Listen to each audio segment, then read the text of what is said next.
l'atelier doctoral suivi du forum que nous organisons pour ces 2 jours entre dans le cadre vraiment de la valorisation de nos travaux sur le changement climatique, sur le changement social participatif, c'est-à-dire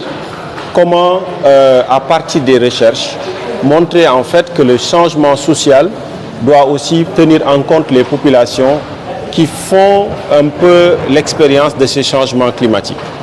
Vous avez vu depuis ce matin que ce ne sont pas seulement les chercheurs qui présentent, mais c'est aussi les associatifs qui présentent. Ce sont les personnes qui reboisent les mangroves, qui font du travail au niveau des villages, de Matam, etc., qui sont venus présenter les résultats.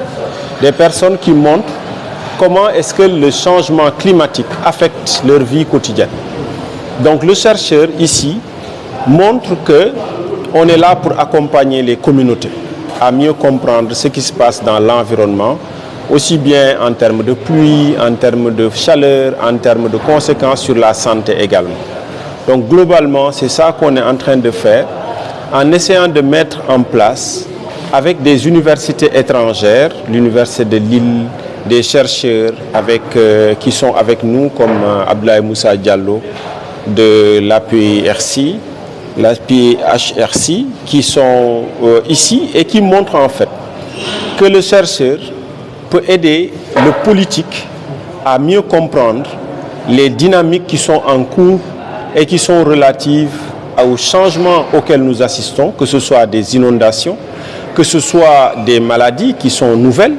mais aussi à toutes les perturbations au niveau climatique qui sont aussi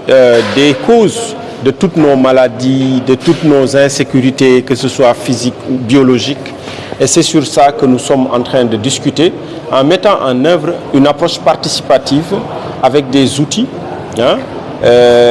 qui sont présentés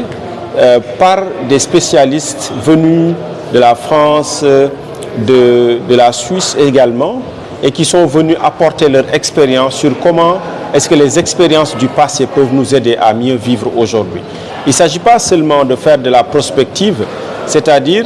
d'aller de l'avant, d'essayer d'innover sur beaucoup de choses, mais l'innovation va également avec le fait qu'on n'oublie pas ce qu'on a déjà vécu, ce que des communautés avant ont vécu, et ces communautés sont autant également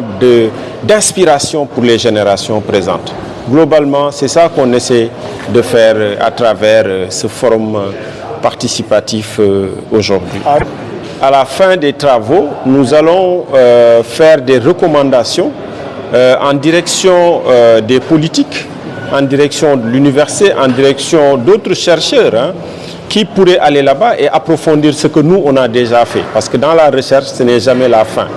Mais chaque recherche est une fin de quelque chose, mais un début d'autre chose. Et donc, nous, nos résultats seront versés sur ce qu'on sait déjà, et d'autres résultats viendront se verser à nos résultats. Et c'est ça qui permet aux choses, aux aspects, aux analyses d'avancer globalement. Puisqu'il n'y a jamais de certitude définitive, il y a toujours des certitudes provisoires, et c'est sur cette base-là que nous allons travailler pour voir comment est-ce que nos communautés qui sont agressées par des changements font face, parce qu'elles n'attendent pas toujours les réponses politiques.